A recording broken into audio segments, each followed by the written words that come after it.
नमस्कार मित्रमैत्रिणींनो. तर पुण्यात सध्या खूप गरम वातावरण झाले आणि फार उकडतं आहे. तर मागच्या 8 दिवसात एवढं फार गरम होत नव्हतं. असं वाटतं की सारखं काहीतरी थंड खावं, थंड प्यावं.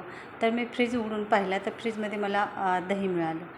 तर चला म्हणलं काहीतरी आपण बनवावं. तर मी एकदम साधी सिंपल लस्सी बनवते. मिक्सरच्या भांड्यात मी दही आणि साखर फिरवून घेतलं. त्याच्यानंतर थोडंसं पाणी घातलं आणि हे 2 प्रकारचे इसेन्स घालते. एक रोज वॉटर आणि एक क्रीम टेस्टवालं इसेन्स घालते आणि मस्त एकजीव करून घेते. खूप मस्त लस्सी बनली. एकदा तुम्ही ही अशी लस्सी साधी आणि सिंपल करावी असं मला वाटतं.